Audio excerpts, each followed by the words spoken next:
Morning, everyone. There's a real air of collaboration wherever you go at COP, driven by low walls and countries being next door. It's a collaboration whether you want it or not. But it's pretty good here this morning. It's lovely in the South African Pavilion.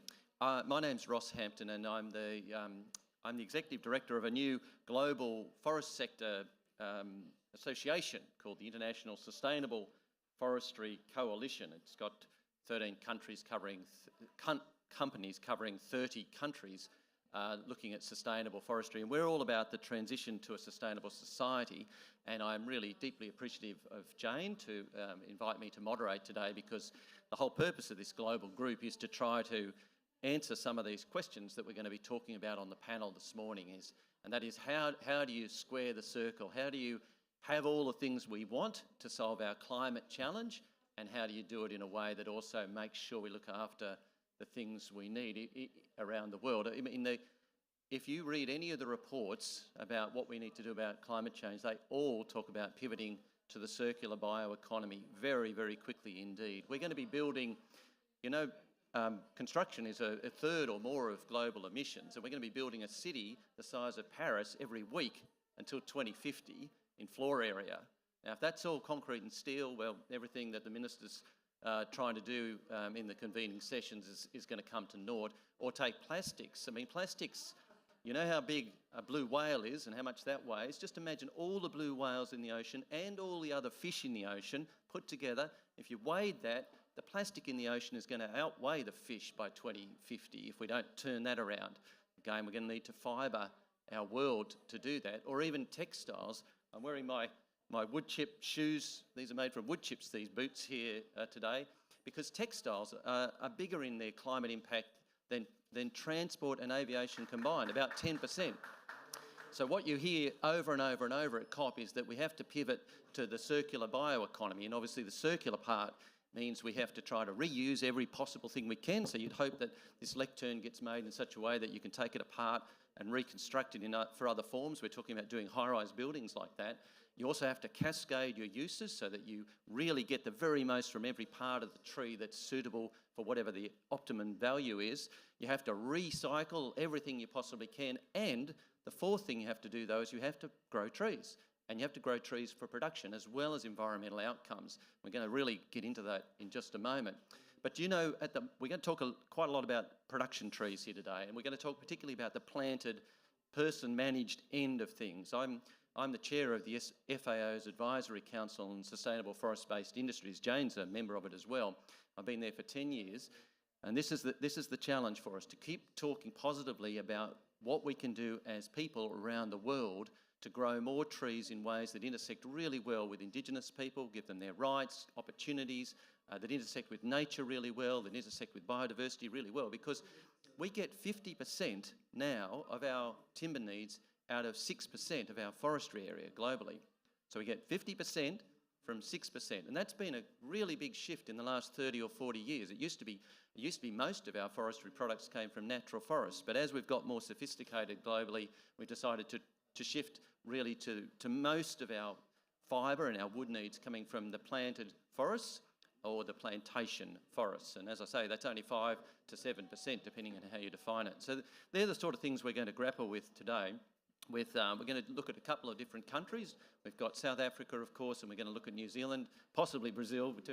Being COP, of course, you're never quite sure when people are going to come from negotiations. But we are going to start, and we're really honoured to have the Minister here with us, Minister Barbara Creecy, because it's really, I think I always do quite a few of these things around COP, and not always does a minister put the time into coming. I know Minister Creecy's got a whip back to negotiations, but it's a real testament to you and to your faith in the people who are here today that you wanted to be here. So Minister Creecy, as I'm sure you know, is the Minister for Forestry, Fisheries and Environment in South Africa. And Minister Creecy is playing an important role in the first global stocktake as co-facilitator of the technical dialogue and as a member of the high-level committee that she's chairing during this COP. And she's come from that role, and so I think you have to go back to it too. So please, though, I invite Minister Creecy to the lectern.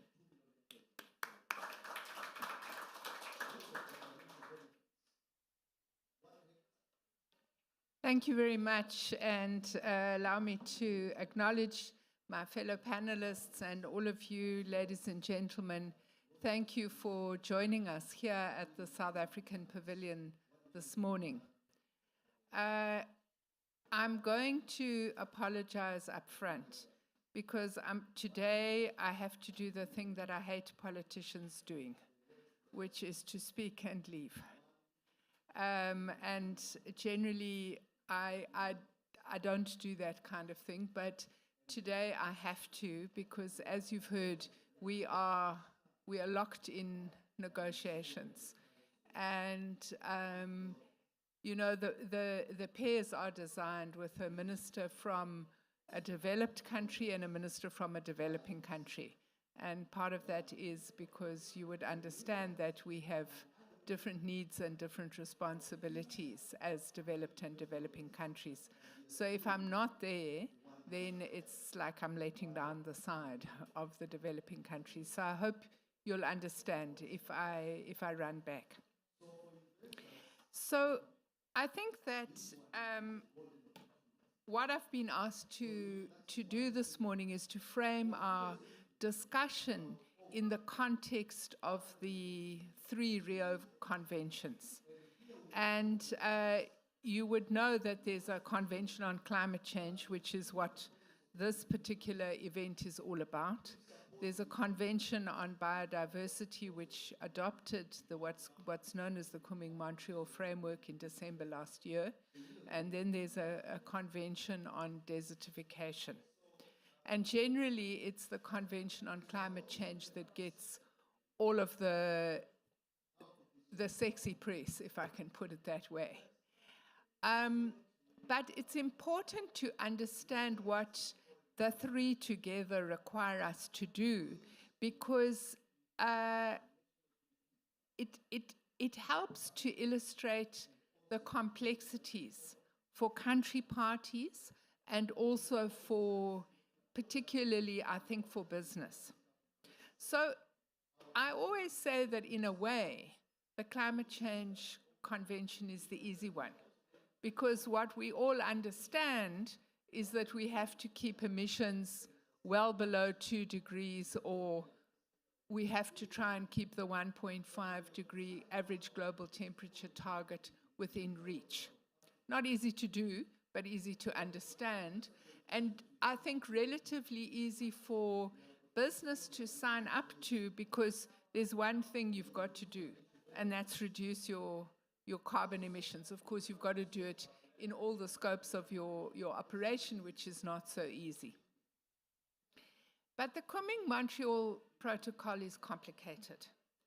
And there are many, many things in that protocol. There are issues about trying to conserve 30% of the land and 30% of the sea by 2030.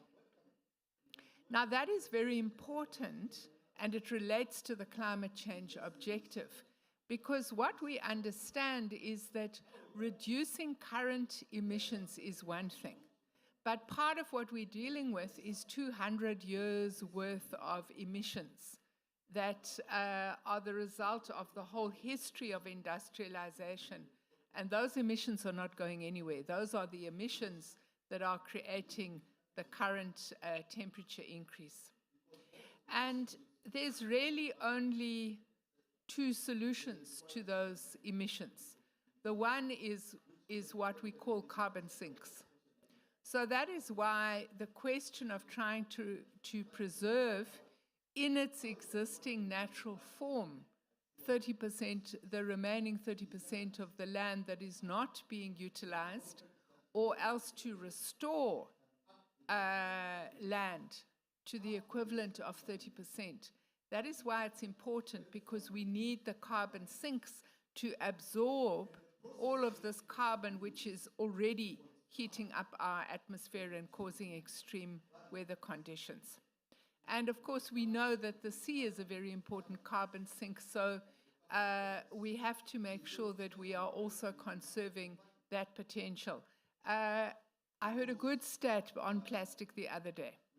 They say by 2050 there will be the equivalent of 22 billion elephants worth of plastic in the sea.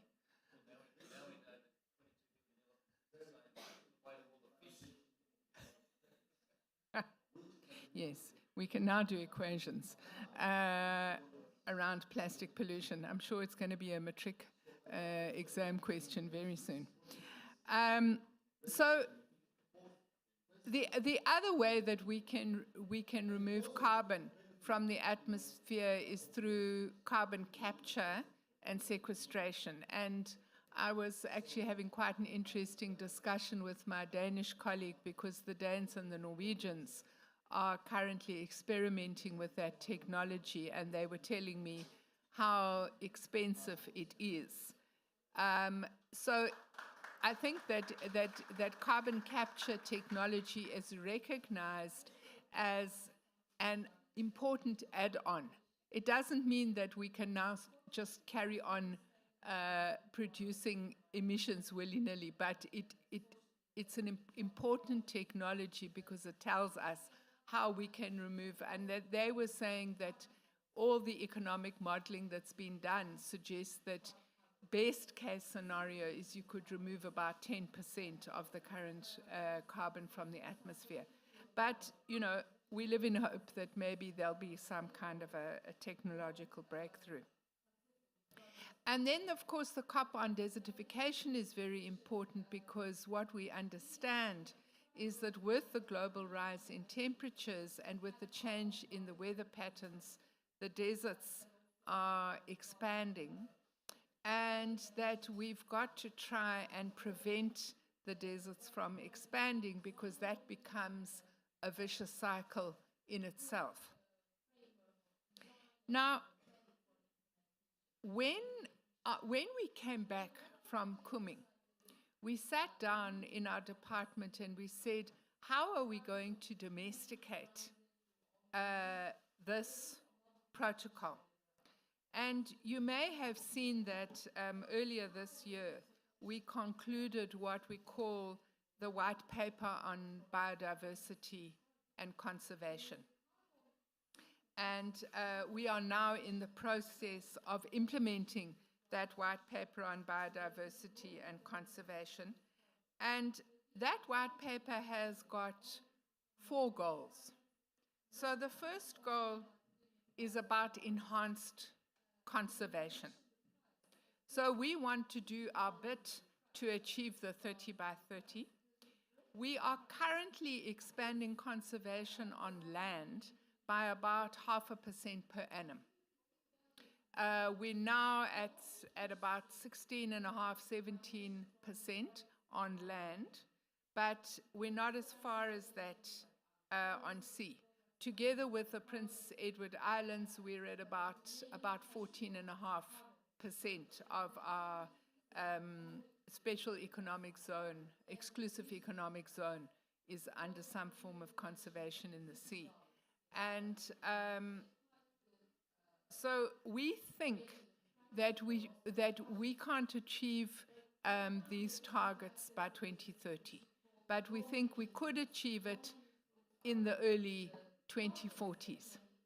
And obviously, part of the challenge we face is that a lot of the finances for conservation in South Africa come from tourism, particularly international tourism.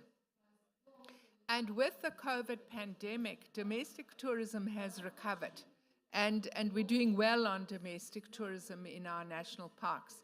But international tourism has only recovered to about 75, 80%. And anyone who goes to a national park knows if you must produce your South African ID book, and if you don't have it, you charge double, because it's assumed that you are a visitor, a foreign visitor, and we charge foreign visitors double. So not having that revenue is serious, and many of our provincial parks are facing quite complicated financial situations. So we don't want to just expand and expand, and in the end what you have is paper parks that are not properly conserved and that don't have proper biodiversity management. The second area is the question of sustainable use. So we know that the biodiversity economy in South Africa, that would include forestry and fishing and hunting and tourism, is a big sector of our economy.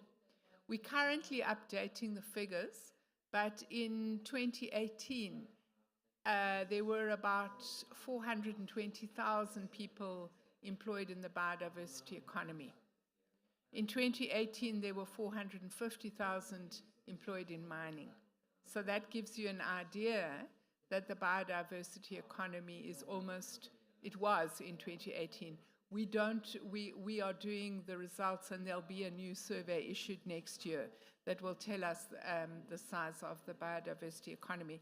And when we talk about sustainable use, we are recognizing that we have to grow forests and timber in a way that we can utilize, but in a way that doesn't undermine our water resources and our biodiversity. And then the third area is the question of community beneficiation.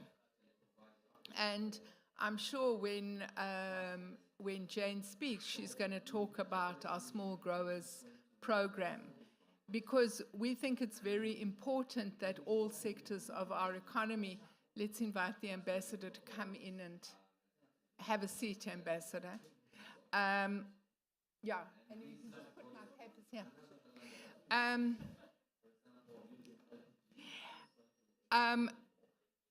What we recognize is that just as with other aspects of our economy, the biodiversity economy has not been equitable and accessible to people living in rural areas.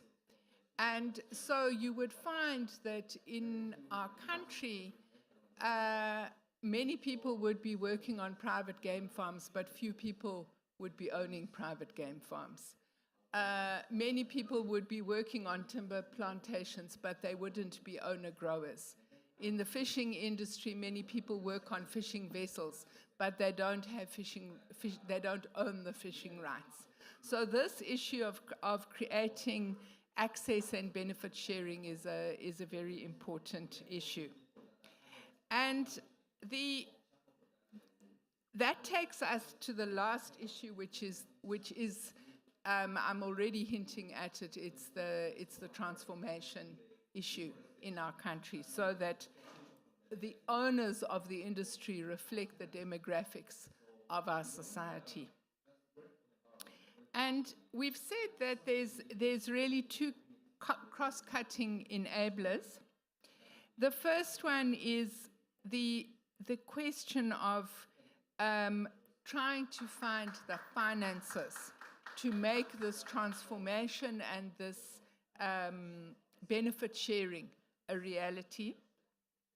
And the second is to try and create the policy environment that would sustain all of this. I think one of the problems with the South African situation historically is that we would have had an extreme use approach towards our biodiversity. And you would already, if you followed all what goes on in the Western Cape, you would see that I'm constantly criticized by the small-scale fishing industry for reducing quotas, for example, in abalone and rock lobster. And the reason is that historically, the resource was not managed in a sustainable manner. And in more recent decades, we've been trying to introduce sustainable use. But you would know that in our biodiversity sector, we also have illegal use and trafficking. And those are issues that we're having to deal with. The last point I want to make is really just how we're trying to work with industry generally to support the implementation of the Kunming-Montreal Protocol. I said it's a complicated protocol. I think there are 29 things that you have to do in order to comply. How you manage your waste, how you use pesticides, how you deal with water, how you deal with biodiversity, what kinds of fertilizer you use, and 29 of them.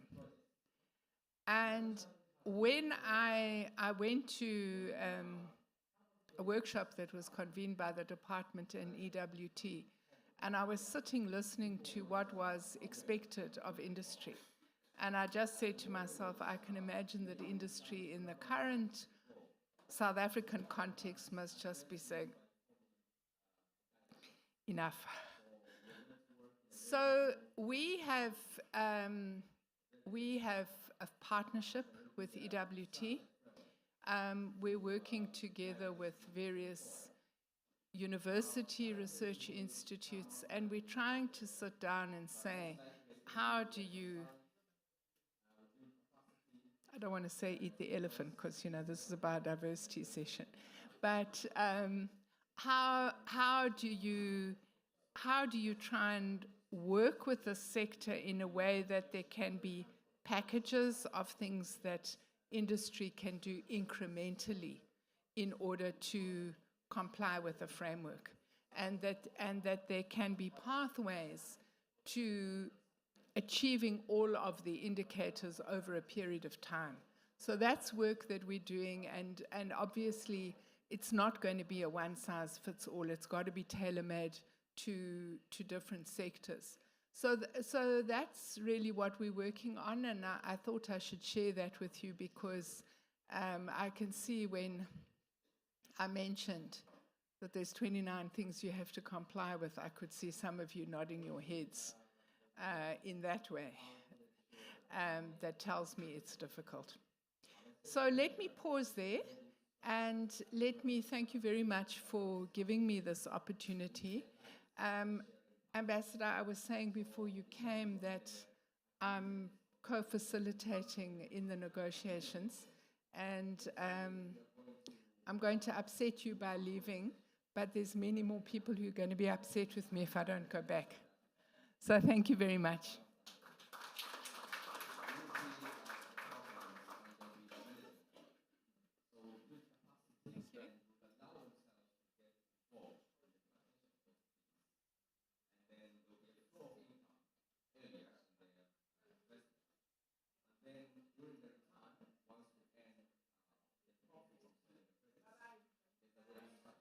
I'll just say, as you leave, Minister, that what you're talking about in terms of regulations and stewardship of the land and controls is actually a really good thing, notwithstanding that it's a bit of a challenge sometimes, red tape.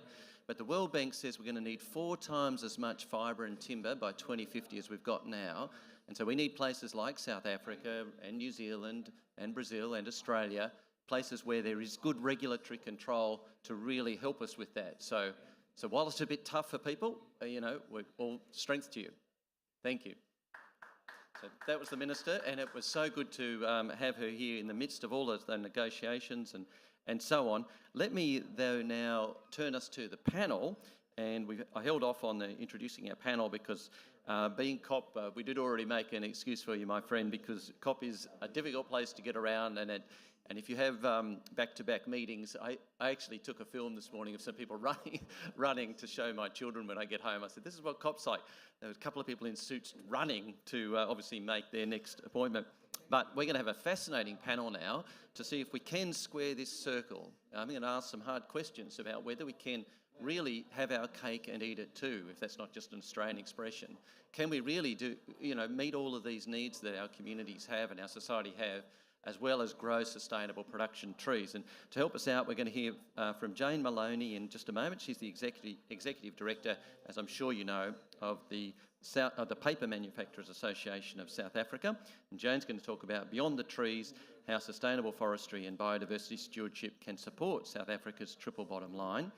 And then we're going to come to Ambassador Jose Carlos, who's from Brazil, as you probably have already worked out. He's the director of IBA, which is the Brazilian tree industry, and CEO more recently of MPAPAL, which he'll tell us about, I'm sure, the Packaging Association. And Jose Carlos is going to talk about nature-based solutions, connections between biodiversity and climate in the forest-based sector. I should mention too that Jose Carlos is also a long-term member with Jane and I of the FAO Advisory Committee on Sustainable Forest-Based Industries, and good on him, he's taking over the chair role from me next July, so if he grimaces when I said that, don't let him out of it. And finally, we're going to go to New Zealand. Dr. Elizabeth Heeg is Chief Executive of New Zealand Forest Owners Association, and she's going to talk to us about nature-based solutions in New Zealand forestry, the foundation of the bioeconomy. And then we'll do a bit of Q&A and see how we go for time. So, Jane, over to you.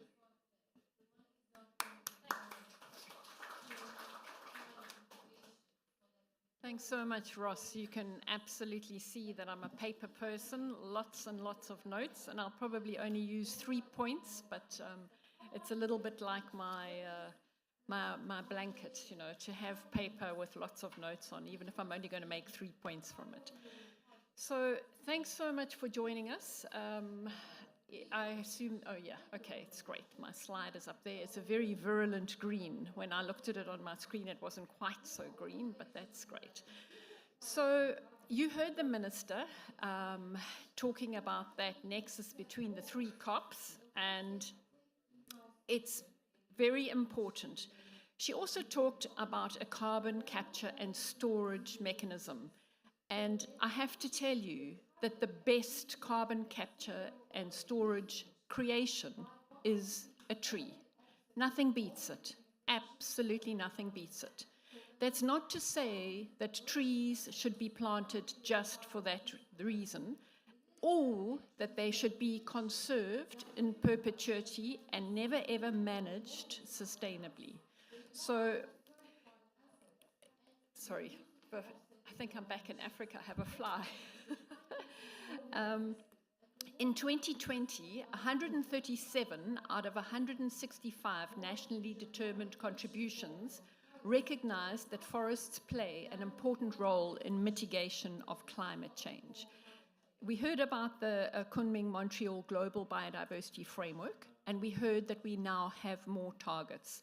Those of you at the back, there are seats in the front, and I won't be offended if you want to move halfway through. There's 1, 2, 3, 4 seats, and there's even an extra spot on the panel if you fancy it.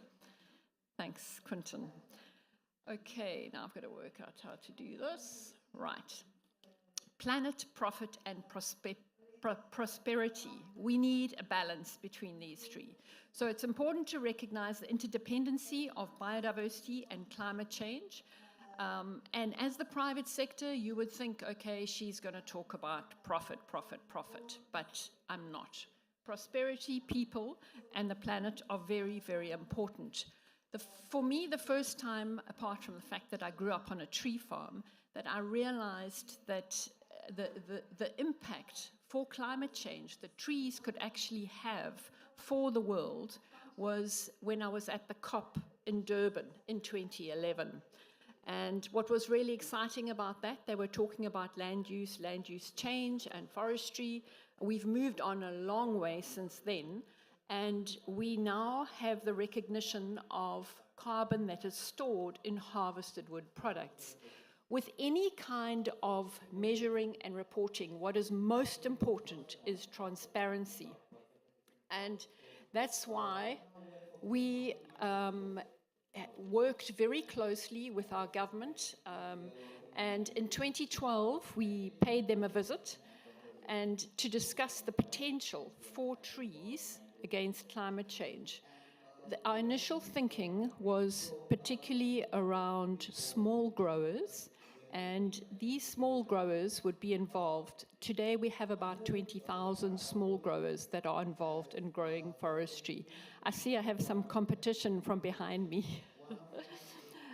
In 2019, the S in our carbon tax equation was included, to much ululation on our part, because it meant that S is recognized. Then in 2022, the the sequestration guidelines and measuring, reporting and verification tool was gazetted. That same year, our taxation law amendment bill recognized storage in harvested wood products, and we are now working on recognition for third-party timber, so those small growers don't get disadvantaged. What's important to know is that we report all of our emissions, whether it is the fertilizer, and we use a single teaspoon of fertilizer when we first plant trees in an entire 7-year rotation period. We report emissions from fertilizer, from fire, from decay. So all of those emissions are reported. The carbon that is stored in the plantations goes towards SA Inc. It's accounted for in our nationally determined commitments, and South Africa actually benefits from that. From an industry perspective, we have reduced our emissions by 33%. So that's Scope 1 and Scope 2 metric tons of carbon dioxide equivalent per metric ton of emissions. That's how much we've reduced them by in the last 8 years. This is primarily through renewable energy or using biomass. And recently, in fact, yesterday, SAPI and I think it was Sanlam announced a very big investment in an alien fuel company. So that is an exciting development down at SAPI Sycor. Looking at the framework in which we operate, you heard about our Biodiversity Act and about our white paper, and we also have a climate change bill which has gone through our National Assembly. It is busy being finalized, and South Africa is compiling regulations around mandatory carbon budgets and mitigation plans. So I think the thing that I haven't put up here is also our water regulations, where we have to have a water use license, do an environmental impact assessment, and have a tree license before we can plant a single tree in South Africa. And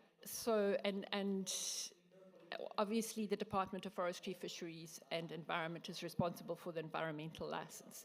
So why am I emphasizing this? I'm trying to demonstrate that we have a strong regulatory framework. We report emissions, we pay tax, we have carbon budgets in our mills, and we are actually audited in our forests.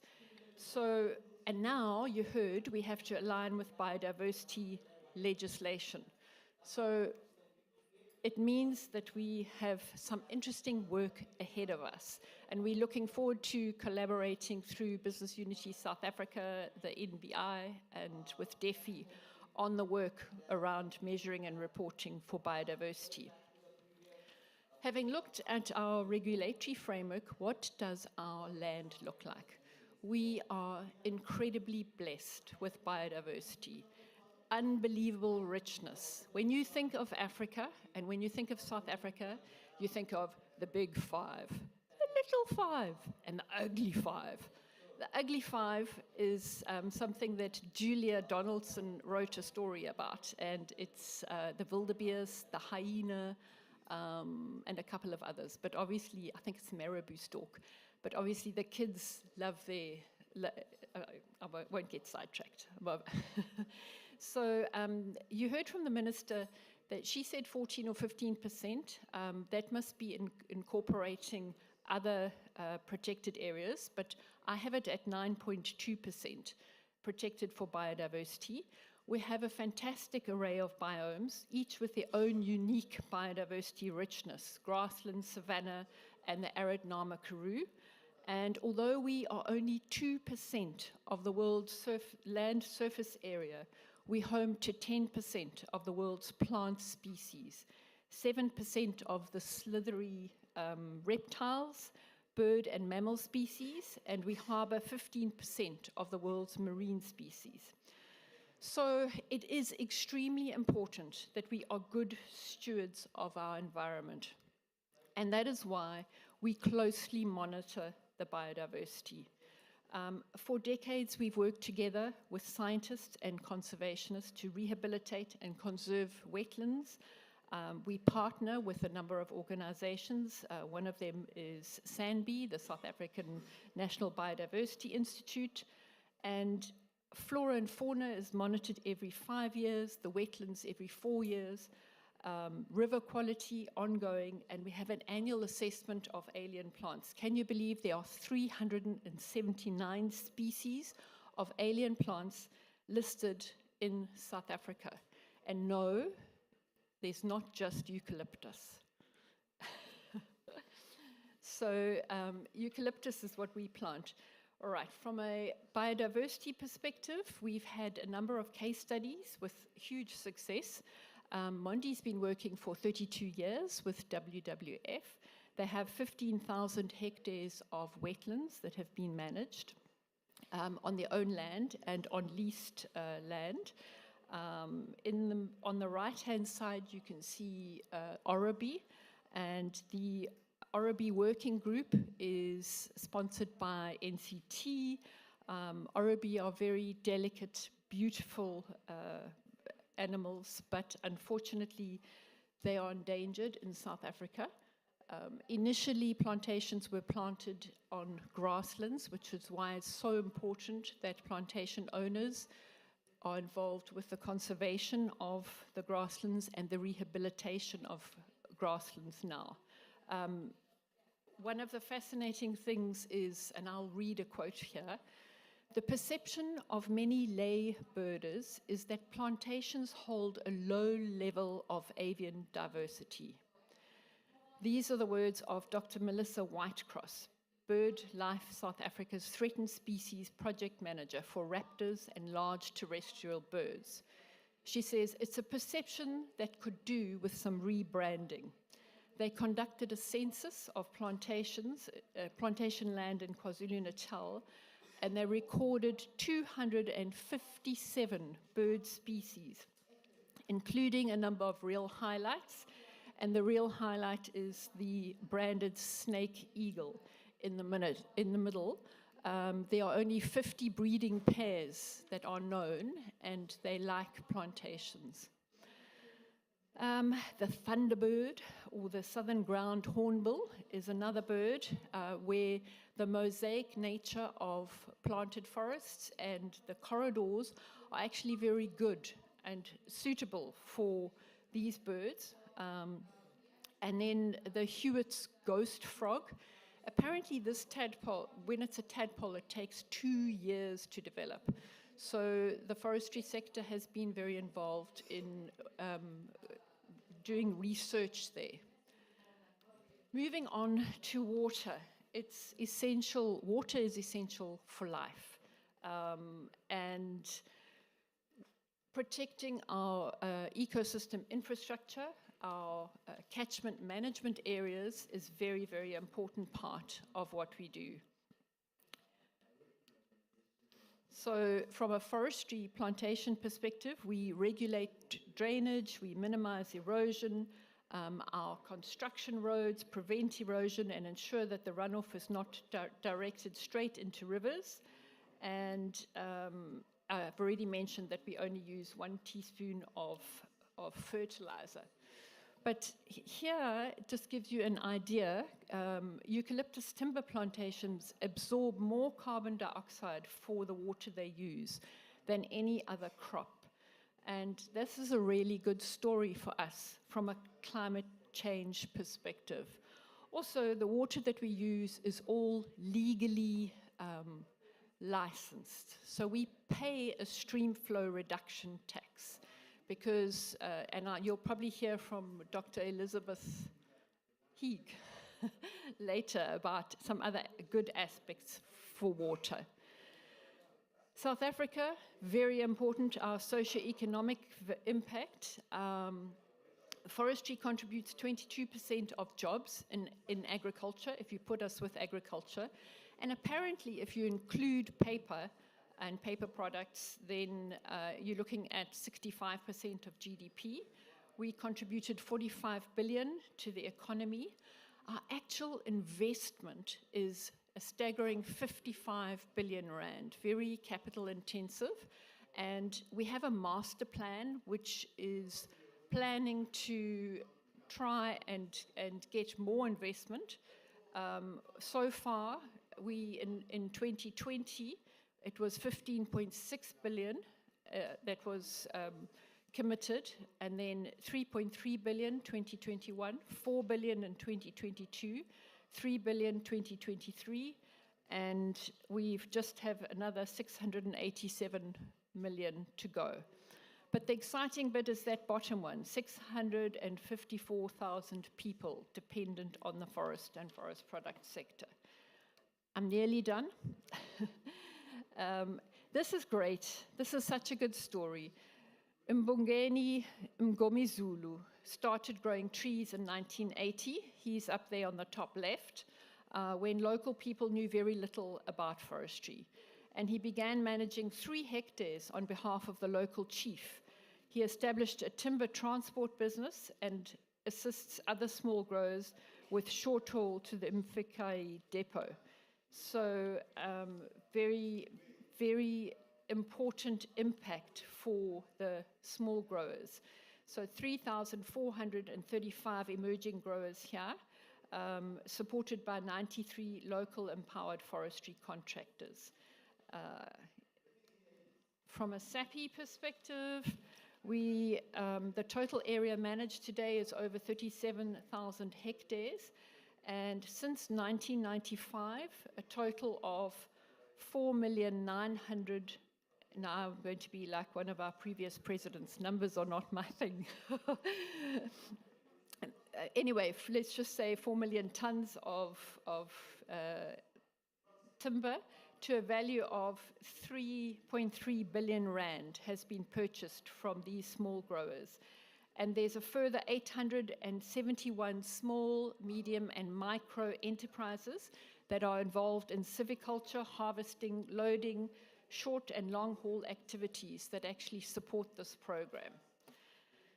So you have heard the value of our sector. Pulp and paper, 12.5 billion to our foreign exchange account, and we really need that. That was last year. And you also heard the minister talking about that intersection between the 3 COPs. So from Durban to Dubai, from Montreal to the next biodiversity COP in November 2024, and the next desertification COP, the nexus between climate change, biodiversity, and restoration of degraded land meets in sustainable forest management. I really, really do believe that. So let's get out there. Let's do our thing. Let's rehabilitate the land that has been degraded. Let's plant some of that 154,000 hectares that was identified back in 2008 as suitable for planting trees. And let's remediate a large portion of that. Let's fix the wetlands. Let's do everything that we can do to have a better world. And remember, the tree is the best carbon capture and storage mechanism you can come across. Thanks so much. It certainly is, Jane. That was a brilliant presentation, and it's at a COP. It's exactly the right thing to point out. I think as a starting point is the, as you said, the tree is the miracle carbon sequestration tool. The Intergovernmental Panel on Climate Change, said in its 4th assessment that when it comes to trees and forestry, the best long-term mitigation thing you can do is use our forests sustainably managed, where you replant after you harvest and use the products for long-lived wood products and for fibre-based products, even for fuel-based products. So you're absolutely right to draw attention to that. And then let's keep talking, though, about how we do that in a way that also ticks all those other boxes that we saw they're doing in South Africa, biodiversity and smallholders and indigenous communities, livelihoods, and the rest of it. Let's move from South Africa across to South America, to Brazil. And our friend, Ambassador Jose Carlos da Fonseca, looks after a very large organisation there, IBA, the Brazilian Tree Industry Association, and has the largest area of, in his membership, of both environmental plantings and plantings which are just really looking after biodiversity and on their own, and also the largest area of production trees. I'm sure we'll hear the numbers from our ambassador friend. Are you going to stay there or pop up here? Come up here. Thank you. And please welcome Ambassador.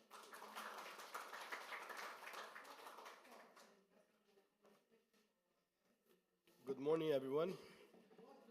Pleasure to be here. Thank you, Jane Maloney, my friend, for the opportunity. Sorry to be late, but everybody is late all the time during COPs. Congratulations for having Ross Hampton, our dear friend as well, as the moderator, brilliant moderator for this panel. And I greet my friend from New Zealand, Dr. Heeg, right? The way you pronounce? Dr. Heeg. It was great I got to listen to the final part of the minister's address, and it's important to see the numbers of other countries. We'll hear from New Zealand, we know the numbers from Australia. Jane just presented us with some important figures describing the forestry-based or the forestry area in South Africa. So I'll try to brief you a bit on Brazil. Brazil is a very large country, as all of you know, and perhaps as of lately, better known for, or not better known, I think that's not the right expression. It has become more on the spotlight due to the to not so positive news, especially deforestation in the Amazon. But if you consider the size of the country, it is a country that has been able in 500 years to preserve some 64% of its territory, of 8.5 million square kilometers. Very huge country, continent in fact. And most of that area that has been preserved is in the Amazon. If you ever have a chance to visit the Amazon, I would strongly recommend to visit Brazil. I strongly recommend to include the Amazon in your agenda, because flying over it or going through some of their rivers are mind-boggling experiences. It's like when you fly over the forest, it's like flying over the sea. You just have an endless horizon of green and very dense vegetation, in spite of the problems that we do have of deforestation. And when you sail through, I have done that only once, many, many years ago, through the Amazon basin rivers, the main rivers, every now and then you are at the middle of the river, and you can't see either margin of the river. It's like being at the sea. So it's a whole different dimension. Having said that, the forest-based sector that IBA represents, IBA is the Brazilian Tree Association. It was formed some 10 years ago already, out of the merger of some 4 associations that represented different links of what was then realized were part of the same production chain. And it was a brilliant, I can say that because I wasn't around. So it was a brilliant move, because then we started having a very well-based, a very robust association, representing nowadays almost 50 companies, plus 10 statewide forestry associations. So we are pretty much all over the country, but not in the Amazon region. It's funny, because precisely what we seek in the industry began in the south of Brazil, in the southeast of Brazil. And what we have to be on the lookout for is for degraded land, mostly pasture land, to convert into plantations. And we, just as Jane mentioned regarding South Africa, have also been able to develop a very powerful experience of forest management that we also call mosaic landscaping, a combination of planted trees and preserved vegetation.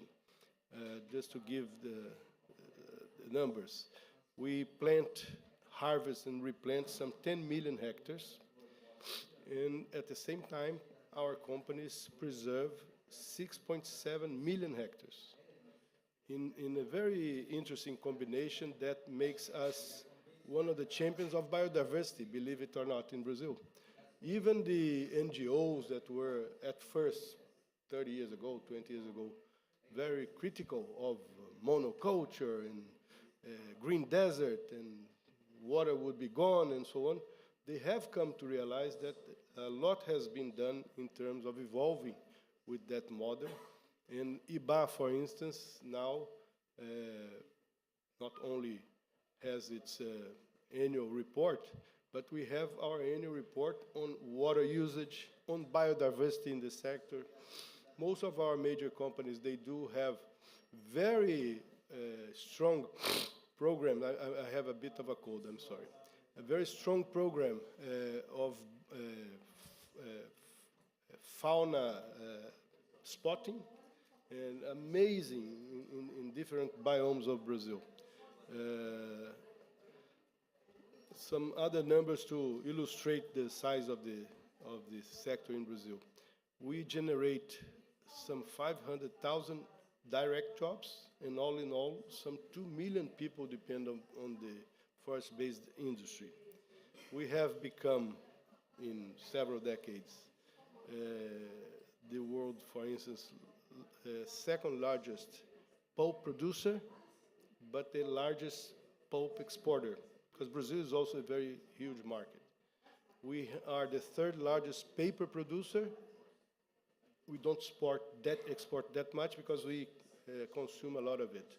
And IBA also represents companies that devote themselves to making wood panels for furniture, bioenergetic biomass, for instance, charcoal for producing what we call proudly green steel, especially in the state of Minas Gerais, in the center of Brazil.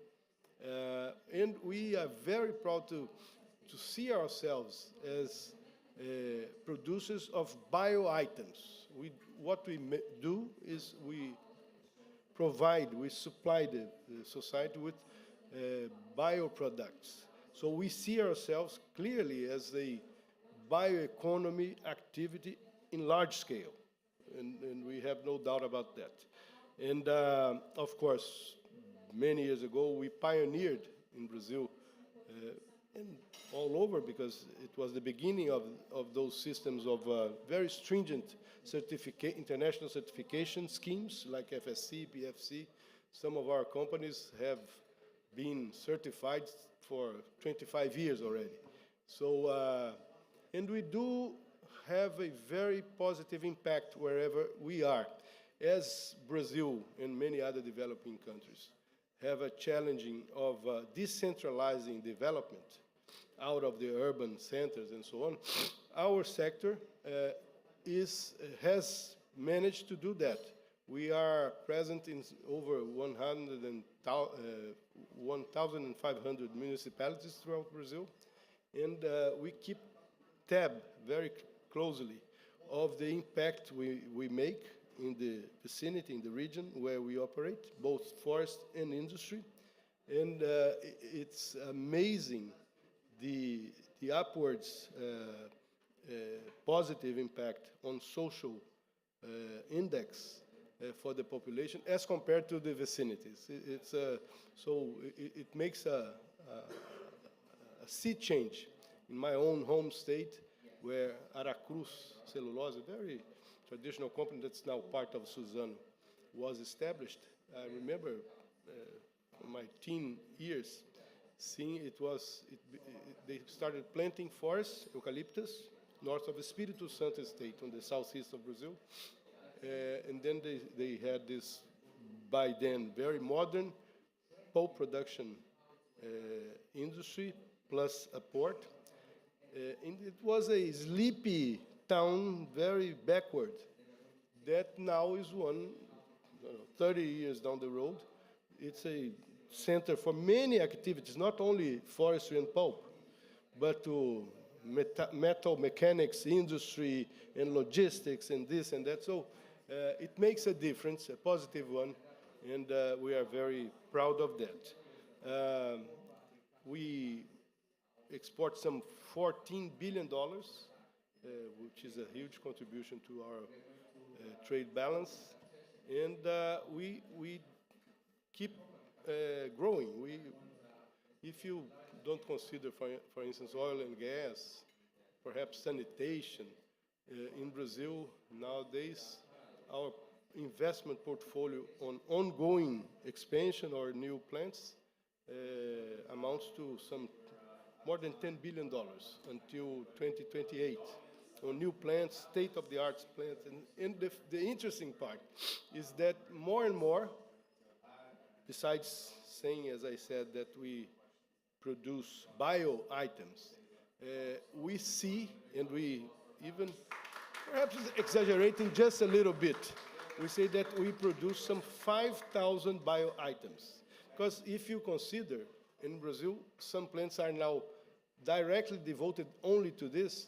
For instance, a company in the state of Minas Gerais, a joint venture of Lenzing, an Austrian company, with Dexco, a Brazilian company, part of IBA, they made a huge investment, almost $2 billion, and started an industry almost 2 years ago, called LD Cellulose, to produce only dissolving pulp, destined to textile industry. And as Lenzing is a textile company in Europe, for 25 years their production is sold already. Solely some 6% of the textile production worldwide is already using fibers from trees. So this is the point where we are now. To clarify to Ross, now besides IBA, I'm heading Empapel is another association further downstream, representing almost 50 companies as well, for the paper packaging sector. Very interesting one, because then it gets me involved with circularity and post-use of packaging and boxes and corrugated paper and all of that. So I know my time is about to run up, and I wanted just to mention, I think I covered pretty much the restoration agenda. As Jane mentioned, we are very strongly focused on that.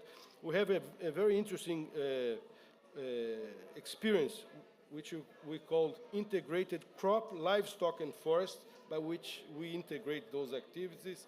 We have advanced a lot in terms of the energy transition for clean energy, and we are very much into the discussion and concerns with the carbon credit markets worldwide and in Brazil. So if we have time, I can talk a little bit later, but thank you very much for your attention.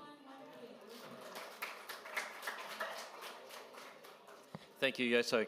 Carlos, isn't it amazing to think that in Brazil, as you just heard, the membership of IBA have, 6.7 million hectares of conservation land that they look after. That's more than most countries.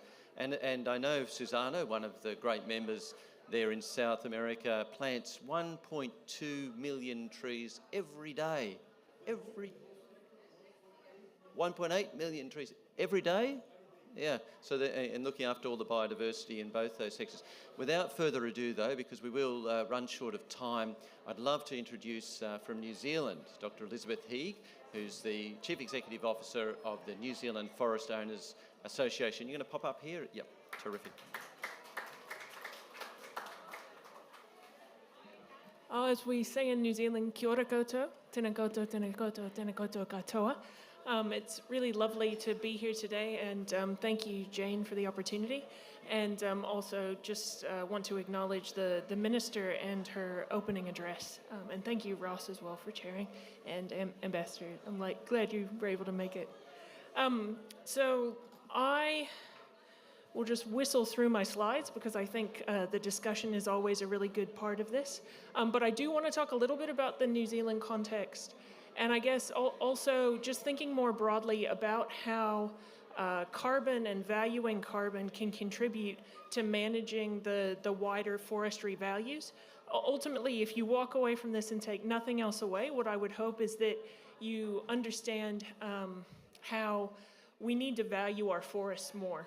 And I really believe that. I've only been in my role for 3 months, but that's really my driver for being engaged with the forest industry, is to make sure that we as communities can recognize the value in our forest.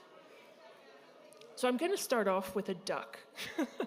And this is called a whio, or a blue duck. Whio is the te reo, the Māori name, and that's based on the call that the male makes, whio, whio, as it flies down the rivers.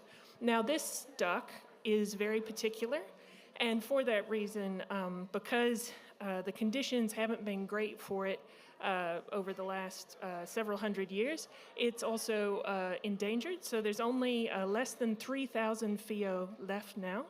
And they require really clean, fast-flowing streams and rivers in order to survive, and they need a lot of predator control because they're very susceptible to stoats. Now, we've actually got Lake Taupo Forest Management, which is a forestry group that's one of our members, that's been doing a community project for about 28 years now, 27, 28 years, doing monitoring of their waterways and restoration that looks after the whio populations. But I guess I wanted to bring this up as an example, very first thing in the talk, because I think we need to think about the climate crisis, the biodiversity crisis, and freshwater quality and quantity all together, and find ways to unite those conversations when we talk about sustainable forest management. So a lot of people ask, why does New Zealand have exotic forest plantations rather than manage their natural forests for timber? And that's because actually, over 50 years ago now, probably getting closer to 60 or 70 years ago, people realized we were over-managing our natural forest, over-harvesting. And so they really developed this pine radiata model that now the majority of our planted forest estate is pine, actually. And we've got a very, very small indigenous forestry harvest, and it's very heavily managed. And that's something that has meant that we can protect our natural forests and our natural forest remnants really effectively. But it also means that people have kind of forgotten that history, and we get to a point now where folks, I guess, are really skeptical about pine and what it can offer as a crop. And I think it's really important to remember that that whole, again, getting back to the connectivity of the system, that if we manage our pine forests sustainably, there's a lot that we can do then with the wood fiber in the economy that's coming from a sustainable resource. And I'll talk a little bit later about the wider bioeconomy. Jane mentioned the built environment, and we've heard, the great announcement here about the coalition that's coming together around making sure that the built environment is built with sustainable forests. In New Zealand, we can produce wood fiber really sustainably and efficiently from these pine forests, and it doesn't put at risk our native forest estate. And then the last point I would make is that New Zealand native trees are really hard to grow. And so I think in terms of any kind of commercial prospect, and I know it's something that there's several work programs on with government, but in terms of a commercial side to working with those trees, I think a lot of the focus is more on finding ways to grow them for restoration rather than for any kind of domestication. So I guess there's some myths that float around about productive forests and carbon forests, and I just wanted to talk about all forests require active management. And part of that is because we do have introduced species and we've got fire and forest protection risks. But I think sometimes there's a myth that like forest, there's no people in there, it's just an empty forest. And as a crop, actually, forest needs active management, and that's really important. I'm not saying that there's not people that neglect their forest, but as a forestry industry, we're really keen to work on making sure that those people understand their responsibilities. I think, too, that something that's a myth and that Jane talked about as well is that there's sometimes people think that forests don't have biodiversity. As a doctor of ecology, I'm going to tell you that I've not been in a forest that didn't have some kind of biodiversity. There's a lot of life in forests. It may be different assemblages, it may be different groupings of species than you would get in a natural forest, but part of what we're trying to work on as folks that manage these forest crops is how can we make sure that we inform people about the species that use our forests, but then also have really good risk management strategies for when we want to go in and harvest those trees to make sure that we don't disturb those species. And the FIO is a great example, is that you need to have really good riparian management and make sure that the rivers are really well protected so that you're not disturbing the population while you're having active forest harvesting, but then you end up with a product and you end up with a forest that for over 20 years of a cycle is having the predator control and is supporting those species. And then I guess the other thing I would say is that we also have a lot of FSC certified forests. We've been doing some surveys of our FSC member forests, and that's the majority of our members. I don't have an impressive statistic as Brazil because I don't have quite as much land area, but we know that we've got at least 200,000 hectares of protected areas within our forests that are remnant native forests, and that is probably larger than that. That's like an initial survey. But that there's also a lot of riparian areas and cultural areas that are being protected within those forests. And what some of the forestry companies that I work with are looking at doing is managing their forests so that those native areas can actually be seed islands for further restoration, even for areas outside the forest. So connecting with conservation areas, connecting with private protected areas that other people have, so that within the community we can get really good connectivity, which a lot of you will know for conservation is incredibly important. And again, all forests need to be adhering to those biosecurity and fire requirements. So if there is an empty forest that's not being looked after, that's something that we as a community of foresters are really keen to work on.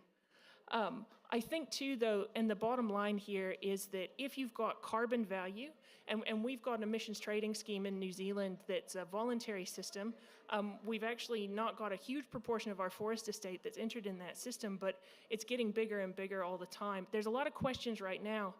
As that participation in that scheme has ramped up, people got a little bit nervous because it meant that forest planting started to ramp up as well, and there was a lot of questions about land use change. But ultimately, I think we need to get back to that scheme is doing what it was intended to do, which is encouraging afforestation. And within that carbon income, there's a big cost when you plant a forest, and then you may not get an income ongoing until you harvest that forest. That carbon income, particularly for small forest owners that aren't going to have multiple different forests, means that they can do more in terms of their forest management, and that they've got a better financial basis for looking after their nature-based solutions and the values within that forest. So I think, sometimes I think we have a tendency to vacillate wildly between like, carbon's great. Oh no, wait, maybe carbon's not okay. Maybe people are planting forests just for carbon, which is something we don't have a lot of data on. But even if they are planting forests just for carbon, they would need to still adhere to their forest management. And I think for small growers, carbon is still such an important resource. And you look around at this conference, I mean, we need to be thinking about how we sequester more carbon and make sure that the mechanisms that we're using, that we're not throwing the baby out with the bathwater, that when we're looking at the management of those systems, that we're doing it carefully. So, and some of the challenges we've got, honestly, with forestry, we've had severe weather events recently in New Zealand. I know a lot of people have talked at this conference about adaptation is going to be critical for us. And again, I think we have to think about how, you know, in our carbon scheme, we've actually got policies around being able to pause your carbon accounting for severe weather events, but it's adaptation and thinking about how we're going to adapt our practices is critically important, particularly when we've got sensitive species in and adjacent to those forests. I think in some cases, there's political and public pressure that's pushing regulation ahead of where the evidence-based is, because we don't always understand how to best adapt. My concern there is that if we don't go and collect the data and understand really clearly how to manage forest effectively, and we over-regulate, we could actually shortchange ourselves on the carbon sequestration and on our ability to protect the biodiversity. So I'm going to say it now probably for the next 4 slides, but we need data, we need good data, and we need to be collecting more of it. And it's something that, you know, I also look after our levy, our commodity levy and the disbursement of that. With the board, what we're working on is how do we make sure we're funding research for resilient forests and good data collection on how to manage forests effectively, but also protect them from the effects of climate change. And I think too, we've got to think carefully about then what we do through the supply chain to make sure that we're valuing the wood as much as it needs to be. I think if our forests continue to be a commodity product and we're not making the most of the value, then we don't necessarily see the community valuing them as they could be. So this is a Kia, just because I started to get a little heavy there with policy. I want to make sure you guys get enough birds. So the Kia is actually our alpine parrot. It lives up in mountainous areas. And we've got a study with another of our member companies that we're finding the Kia are using our pine forest as habitat. I don't know if anyone's been to New Zealand, but they're very cheeky birds. They like to take apart cars. So it's great that they're also very endangered though, and it's great that they're finding a niche within the pine forest, and in some cases, the initial results are saying they're even using the pine forest for food, which is fantastic. So look, I think our adaptation for resilient forests has to be risk-based. So we need to know where our biodiversity is, where our geology is that's of concern, and how we're going to manage our forests effectively to look after the values that we want to have, and also to manage our people's health and safety. But foresters are really passionate about looking after these birds in the forest and looking after the waterways, because then it's a great environment to work in as well. I mean, people who join forestry don't do it to go to go work in an office, and a lot of our foresters are really excited about the fact that we're doing more of this biodiversity work now and finding, you know, foresters have been telling us for years that Kia were using the forest, and now we're actually able to quantify that. I think too, we're looking a lot more at mechanization and remote sensing.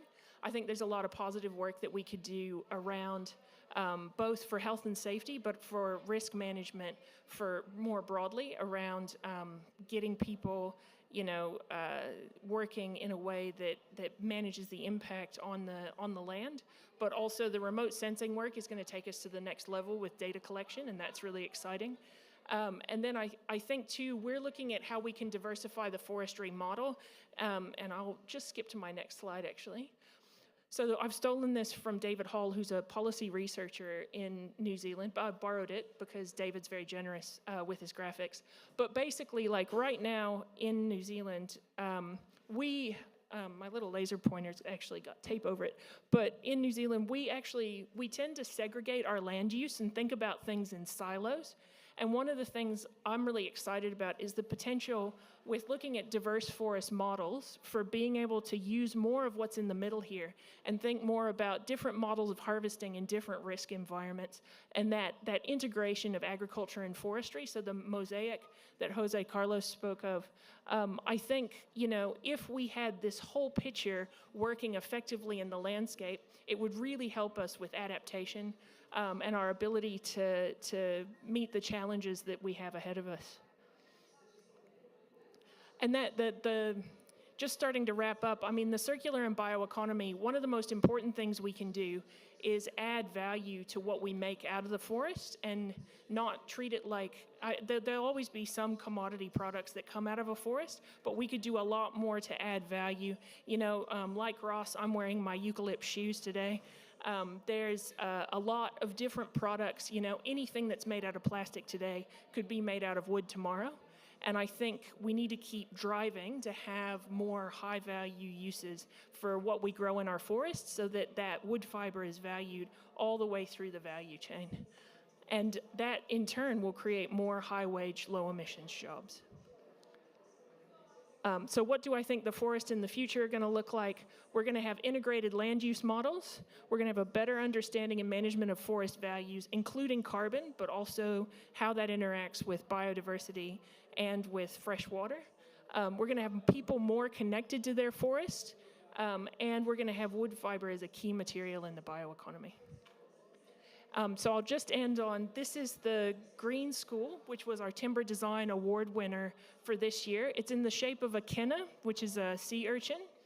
It's built out of pine, but it's had a circular economy construction so that they reused materials from other sites as well, and it's got beautiful native plantings around it. I don't know about you, my school didn't look like this. And I'd love to think that what we can do through the projects that we're doing right now is not just survive and adapt to climate change, but also make beautiful things for our communities that are made out of our forest. Thank you. Wonderful. Thanks for that tour of New Zealand forestry. And we've only got a few minutes at that, I think, to go. So I'm going to make an editor's decision about all the things we could talk about. I'm going to go to one thing that I think this room is going to be more interested in than anything else, and that's how do smallholders, how do those with smaller properties get paid for the things that you've been hearing about today? And it came out, I think, from each person. They mentioned it once or twice. Does anyone know a family member or have had experience themselves where someone has swapped from a forest area to a commodity crop or to farming, or if they've just cleared it? I certainly do. In Australia, we have plenty of farmers where if they stop farming their uneconomic piece of their small farm and swap it, that's a $12,000 a hectare piece of land. If they swap it to forest, it becomes a $700 piece of land. So why would they? And around the world, we have these examples. In Borneo, it's gone from almost 100% tropical forest cover to about 50%. And when I asked a researcher there, how could this happen? Why would people make that decision? He said, well, if you were offered 5 times as much income for your family to make that swap, would you do it? And I said, yeah, I guess I would. He said, well, they get offered 50 times as much income. So I'm going to go to the panel and just ask each one of you for a helpful tip about where we're going in terms of smallholders particularly, and Africa's very large in this, being given the right incentives to actually work with forestry on their land. I'll start with you, Jane. Thanks, Ross, and thanks everybody for being here. Our smallholder farmers they work with the larger companies, and they are supplied with the good quality seedlings. Then they are assisted while the trees are growing. Fortunately for us, they don't have to wait for 30 years. They only have to wait for 6 or 7 for that final harvest. They can also benefit from honey, from groundnut production, so sort of agroforestry. We do have an offset regulation, and in the long run, we are allowed to use, the smallholder farmers are allowed to use 4 offsets, but at this stage, it hasn't yet been developed. So that could potentially be another revenue source. What's so exciting about smallholder farmers is you don't have to grow hemp You can grow eucalyptus trees just on a single hectare, which is not large. That's acceptable. 1 hectare to 20, and you will be assisted by companies. So, yeah. Great. Okay. What about in Brazil? Yes, Carlos. Yes, perhaps I should have clarified that when we speak of 9.9 million, it's the new annual report, hectares of planted trees, I mean the companies that are members of IBA, but also their partners, because almost 1 million small landowners have this same sort of partnership by which the major buyers of their timber will provide seedling and the technical assistance in the beginning. And under contract, I myself have a small plot of land in which I did that with Suzano many years ago. So you can, I have, I don't know, 10 hectares or very small, but and you have a contract by which you project the value of your sale 6-7 years down the road. So it's a whole ecosystem of landowners that depend on this, that rely on this, and this has been the way we have worked since the beginning. Wonderful. They really are the future.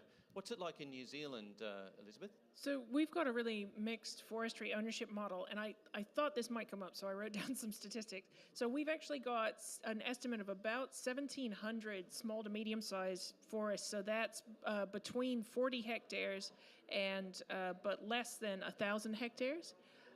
And actually, 5% of our owners, though, own 70% of the estate. So that's largely small holdings, and actually 80% of our emissions trading scheme is those small to medium-sized enterprises.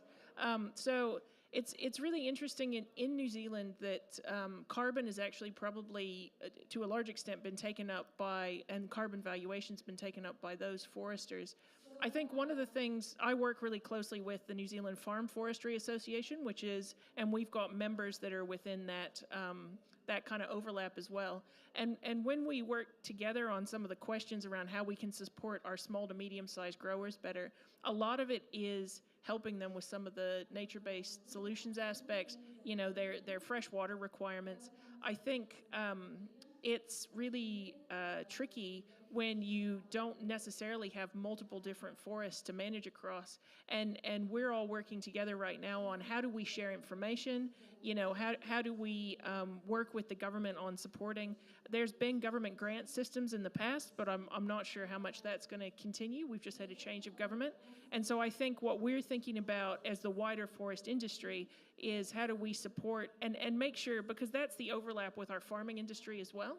And so make sure that we're supporting folks that are diversifying their farm business by getting into forestry. But it sounds like the relationships aren't as formal right now as what you guys are talking about. So it's more of an open question for us about ensuring that we're able to share information and work together effectively. But they're critically important. And I share an office with them, so those guys are always knocking on my door to have a yarn about, you know, the latest submission or whatever, which is great. So I think, you know, my reflection would be, though, a lot of the kind of passionate spokespeople in the industry are those folks that have the smaller holdings that are they're trying things with different species. They're almost like our laboratory in some ways, you know, and they're doing really interesting things with biodiversity conservation. But part of that is going to require, especially with economically where we're at right now, is going to require us thinking about how we support them effectively.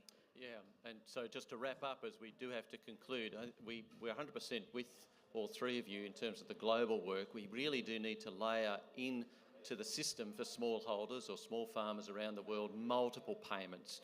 We're absolutely confident of that, especially in Africa. Otherwise, we won't grow the trees that we need to grow. So we'll be looking at biodiversity credits across the world, getting some consistency in carbon accounting across the world, and a range of other things. We really do have to bring them on the journey with us. I think we'll have to pause or stop, actually, because we have run out of time.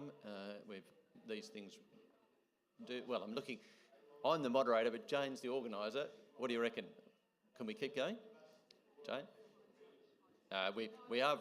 I think the board out there has got a whole lot of buses lined up. I am sorry, but we'll take a quick photo with the panel, and then if you want to grab one of the panellists, if they don't have to dash off, I'm sure that would be okay. Please give our panel a round of applause.